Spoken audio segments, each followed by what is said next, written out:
Bom dia, moçada! Tudo bem com vocês? Aqui quem vos fala é o professor Eugênio Bastos, canal Geogênio, a serviço dos alunos que gostam de estudar e passar em concursos.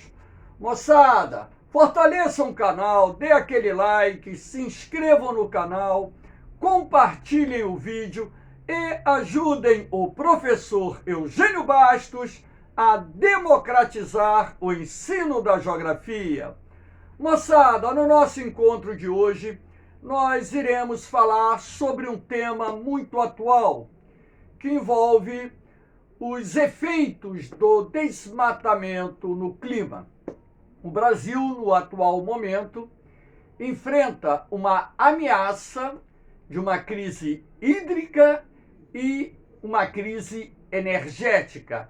E, logicamente, que ambas as crises estão associadas às mudanças climáticas que estão se processando não só no Brasil, como também em vários outros países do mundo.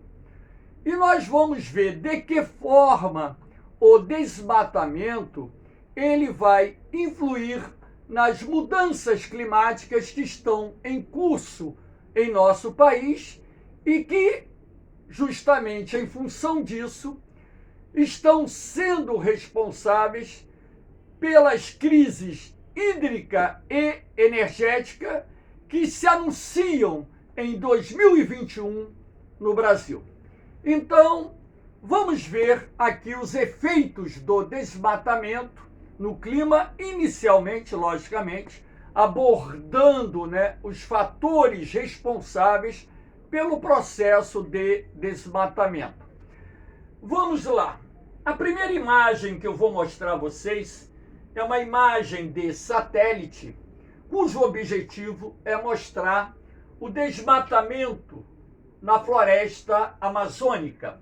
Então, em verde, vocês podem perceber a área da floresta nativa, ainda preservada, e nessas manchas de tonalidade marrom, castanho claro, melhor dizendo, nós temos os pontos de desmatamento dentro dessa imagem. Claro que esse desmatamento é muito mais amplo. Então, como vocês podem perceber, através da imagem, a floresta amazônica está sendo retalhada em função do desmatamento que vem avançando na região. É bom lembrar que esse processo de desmatamento intensificou-se a partir da década de 1970, quando então foi criado o Plano de Integração Nacional no governo do presidente Médici, com o objetivo de integrar e desenvolver a Amazônia, ou seja, povoar e desenvolver a Amazônia dentro do contexto da integração nacional. E dessa forma o governo, já naquela época, adotou várias medidas para promover não só a ocupação da Amazônia, assim como a sua exploração econômica. E foi dentro desse contexto do Plano de Integração Nacional que foram abertas as chamadas rodovias de integração nacional, Transamazônica, Brasília-Acre, Cuiabá-Santarém, Cuiabá-Porto Velho, Perimetral Norte, entre outras, que facilitaram o acesso à Amazônia e, dessa forma, estimularam não só o processo de ocupação, assim como o processo de destruição da floresta amazônica.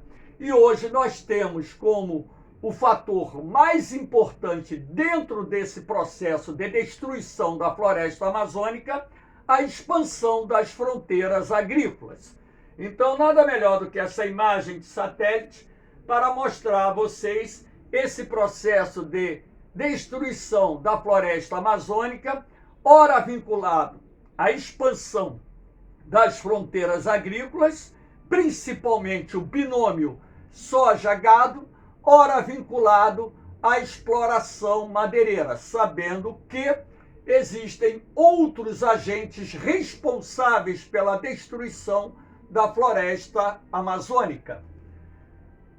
Aqui nós temos, um ponto para mostrar a vocês os efeitos do desmatamento em função das queimadas realizadas por produtores rurais.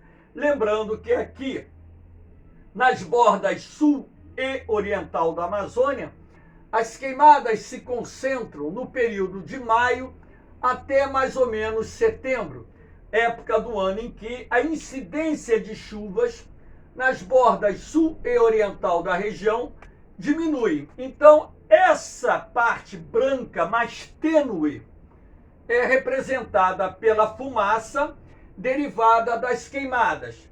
Esses pontos avermelhados são as queimadas realizadas no território brasileiro. Como vocês podem ver, nós temos muitos focos de queimadas na Amazônia, porém, essas queimadas não se restringem à região amazônica, estando presentes nas demais regiões brasileiras, como, por exemplo, aqui no Sudeste, no Nordeste, no Centro-Oeste, enfim. Então, essa fumaça liberada pelas queimadas retarda o ponto de saturação das nuvens, influindo dessa forma na questão da distribuição das chuvas e também no índice pluviométrico total que irá ocorrer numa região. Sendo assim, as queimadas promovidas por produtores rurais contribuem não só para a destruição da floresta amazônica, assim como para as mudanças climáticas em curso, não só no Brasil, como também em outros países do mundo. Lembrando também que esses focos de queimada aquecem o ar atmosférico, alterando assim os padrões da temperatura do ar atmosférico e dessa forma também contribuindo para a elevação da temperatura. Aqui nós temos a extração da madeira. Essa imagem mostra uma grande quantidade de árvores cortadas. A indústria extrativa madeireira existente na Amazônia é muito grande. Na Amazônia existem madeireiras oficiais, aquelas que fazem o corte devidamente autorizado pelo IBAMA, o Instituto Brasileiro do Meio Ambiente, como também existem madeireiras clandestinas que exploram de forma ilegal e, através do contrabando, enviam essa madeira para o mercado internacional. E muitas vezes a venda dessa madeira também é acompanhada de falsificação de documentos e até mesmo, muitas vezes, pessoas, funcionários do IBAMA estão envolvidos em situações ilícitas para facilitar a exportação dessa madeira. Já anos passados, algumas operações feitas pela Polícia Federal, inclusive, prendeu vários agentes do IBAMA que estavam envolvidos com essa exploração e venda ilegal da madeira. Então, o desmatamento na região também se processa em função da prática extrativa da madeira, uma vez que na Amazônia existem espécies de grande valor econômico. Aqui nós temos as queimadas que são realizadas por produtores rurais, como nós vimos na imagem do mapa do Brasil. Aqui nós temos uma imagem do fogo na floresta amazônica, lembrando que a prática da queimada constitui a técnica mais barata para a limpeza do terreno, objetivando não só o plantio de pasto, assim como também o preparo da terra para a produção agropecuária. Aqui nós temos esse mapa do Brasil. Essa faixa amarelada representa as áreas mais impactadas pelo desmatamento na Amazônia. Então, aqui você tem o que nós chamamos de arco do desmatamento ou arco do desflorestamento. Então, estendendo-se da parte oriental do Acre, por Rondônia, Mato Grosso, sul do Amazonas, sul do Pará, Tocantins, leste do Pará e até o Maranhão, você tem a área mais impactada pelo avanço das fronteiras agrícolas da Amazônia. É aqui que nós encontramos o chamado Arco do Desmatamento, Arco do Fogo ou simplesmente Arco do Desflorestamento. A área da Amazônia que tem sido mais impactada não só pelo avanço das fronteiras agrícolas, mas também em função da extração ilegal da madeira.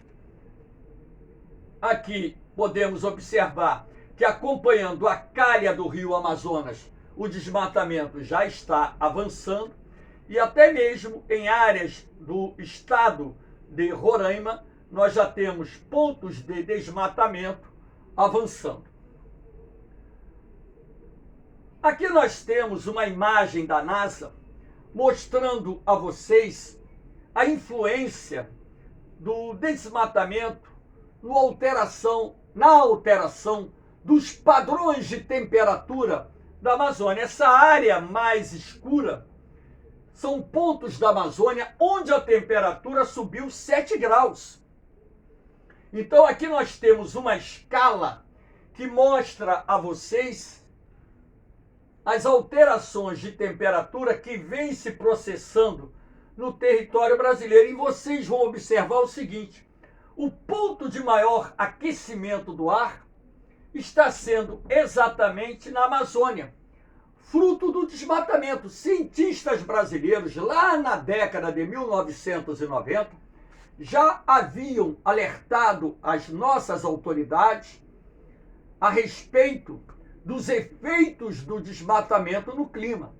Os estudos realizados naquela época e que foram corroborados pelos estudos posteriores da NASA informaram que nas áreas desmatadas da Amazônia a temperatura média subiu até 7 graus, como está representada aqui nas tonalidades mais escuras do mapa, aqui na faixa da Amazônia, e que a umidade relativa do ar caiu em até 30%.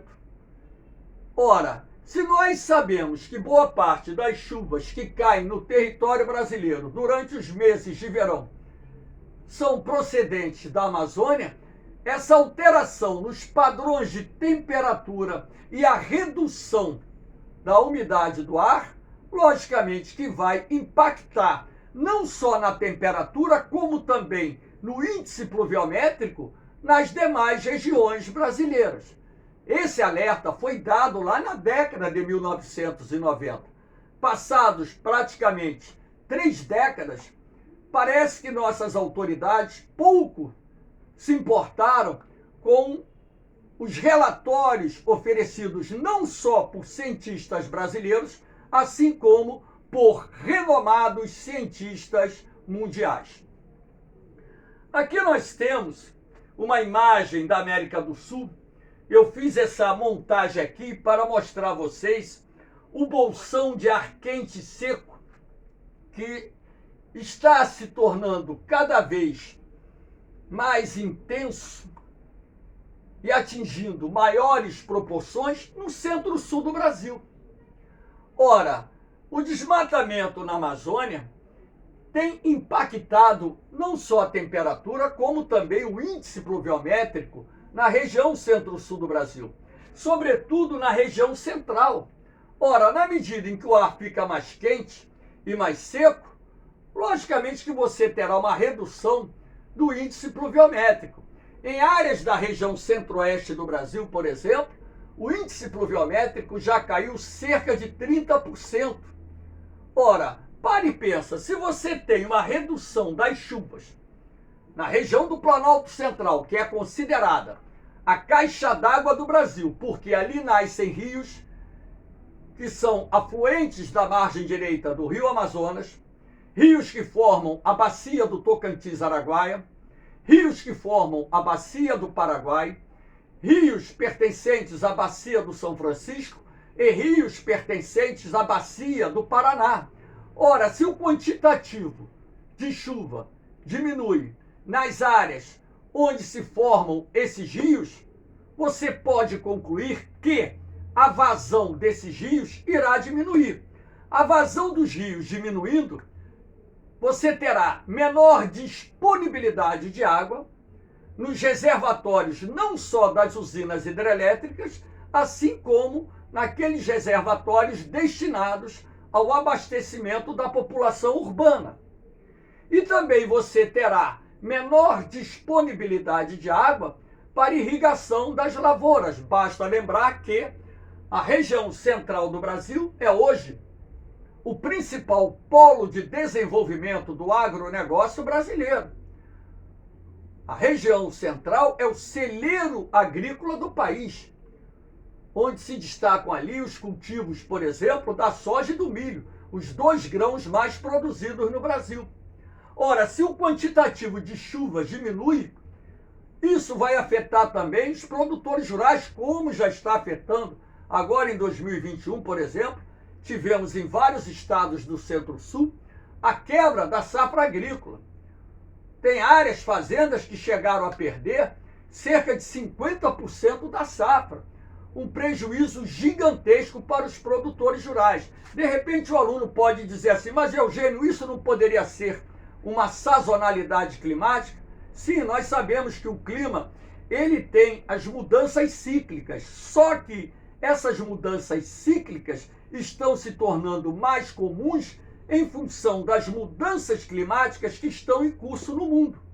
E parte dessas mudanças climáticas que estão se processando aqui no Brasil decorrem não só do desmatamento da floresta amazônica, como também da destruição do cerrado, a destruição da Mata Atlântica e também a destruição de outros importantes ecossistemas existentes em nosso país. Então nós temos que tomar muito cuidado com a exploração dos recursos naturais, de forma que, sobretudo, a exploração das florestas não impacte mais o clima do que ele está sendo impactado. Porque isso gera não só prejuízos econômicos, assim como prejuízos sociais para vários estados da federação.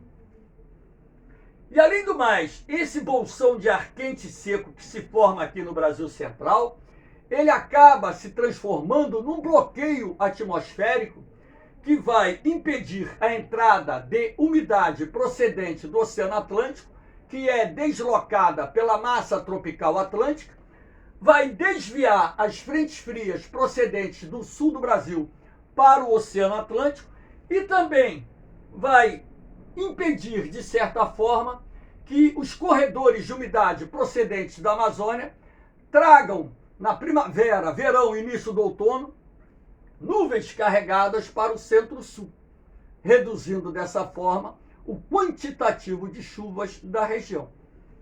Aqui nós temos um outro impacto. Aqui nós temos o esquema dos rios voadores, ou simplesmente dos rios aéreos. Lembrando que esses rios voadores, eles se formam aqui no Oceano Atlântico, onde a água do mar é muito aquecida, a evaporação é grande. Então a umidade procedente do Oceano Atlântico penetra na Amazônia. E esse ar úmido que vem do oceano é reforçado pelo processo de evapotranspiração que ocorre na região, realimentando a formação e potencializando as nuvens de chuva. Então, essas nuvens se dirigem para o oeste e se deparam com os paredões, os contrafortes da Cordilheira dos Andes, onde você tem montanhas com altitudes superiores a 5.000 metros. Dessa forma, esse corredor de umidade é desviado em direção ao centro-sul do Brasil. E esse calor e umidade procedente da Amazônia alimentam os sistemas atmosféricos responsáveis pela formação de boa parte das chuvas que ocorrem no sul, sudeste e centro-oeste do Brasil. Ora, na medida em que você altera esses padrões de temperatura e umidade, você irá alterar também essa questão do regime pluviométrico nas áreas influenciadas pelos rios voadores ou pelos rios aéreos. Então aqui você tem o aumento da temperatura. Repare que eu mostrei a vocês anteriormente que essa faixa aqui é a faixa do arco do desmatamento, do arco do fogo. Então é a área mais impactada pelo desmatamento da floresta amazônica.